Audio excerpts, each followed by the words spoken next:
Hi everyone, it's Margaret Wallace Duffy and welcome to Wow Living TV. We've got a great show for you tonight. We are going to stock your parenting toolbox with tips and strategies to help with things like gas, colic, teething, physical literacy, and the importance that is to your children's health. We've got a great lineup of guests. Dr. Grossman from Stillwater's Dental Group. We've Victoria Resendez, yes, our wonderful in-house doctor of naturopathic medicine, will be joining us. Fern McCracken, sports and recreation consultant from Learn Through Play, will be joining us. And we've got lots of giveaways as well, so make sure you stay tuned for a great show. Let's get started.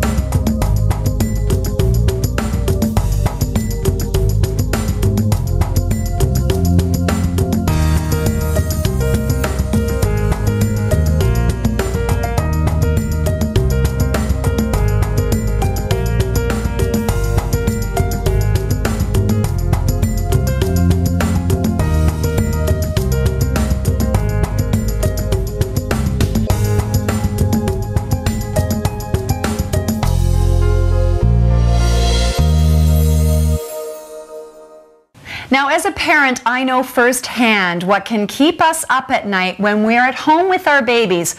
One of those things is teething. Now, both of my children suffered with horrible teething pain, and I knew when every single tooth was coming into their head. So I'm really excited to have in studio with us today my family dentist, Dr. Grossman from Stillwater's Dental Group. Welcome, Corey. Thank you. Nice to be here. Yes, now when we're talking about teething, oral health is such an important issue, and of course you're treating my entire family. But it starts from when they're babies. And of course teething, you know, that is something top of mind for a lot of parents. What is teething? So teething is a process of when the developing teeth start pushing through, or some people refer to it as cutting through the gums.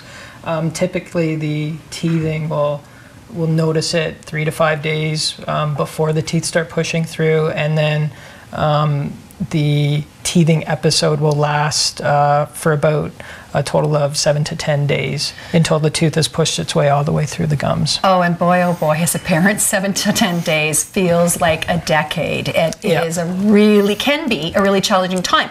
Now, every child can be different, is that correct? Yeah, everybody shows a varying degree of symptoms.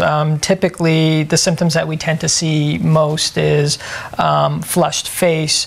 The children are drooling a lot. They're very irritable, not comfortable. That's the big one. Sometimes we may see flu-like symptoms, so fever, diarrhea.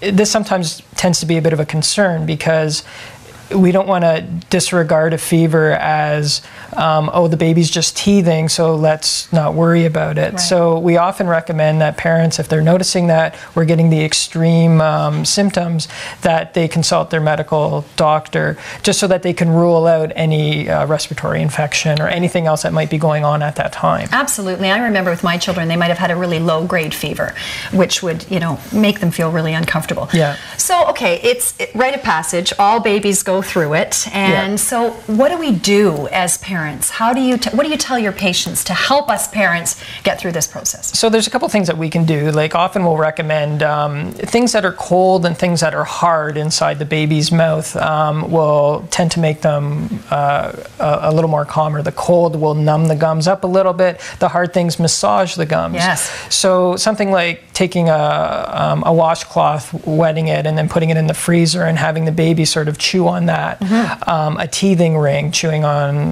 the teething ring, or a frozen waffle. A freezy that isn't open, just sort of chewing on the freezy in the package, supervised. Right, of course. But all these things will help sort of soothe things out.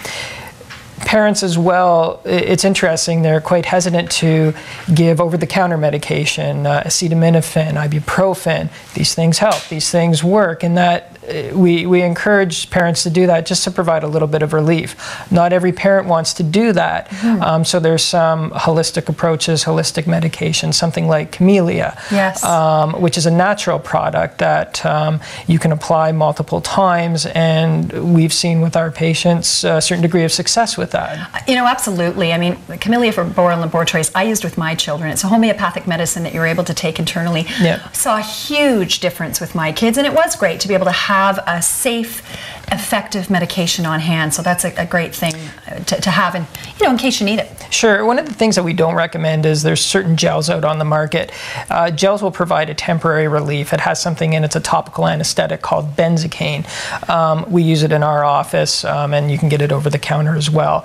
It's not something we recommend just because it provides temporary relief. The child will swallow it. It'll numb up their throat a little bit. Benzocaine in large quantities as well also has some side effects that are unwanted. So we sort of sway parents away from going down that direction. Absolutely. And of course, a few quick tips of things for oral health in general that we don't want to do. What about taking a bottle to bed? Yeah, taking a bottle to bed. I've done a lot of work up in the Canadian Arctic and some work in South America, and baby bottle decay was huge. The child's first visit to the dental office was to have their 4 front teeth taken out. Oh my goodness. Never put the baby to bed with a bottle that has anything but water in it. What happens is if we have juice, if we have milk, all these things will sit and pool while the baby falls asleep right onto the teeth. Great. Well, thank you so much, Dr. Grossman, for joining us. It's my pleasure. Thank you for having me. And of course, you want to stay tuned because we've got a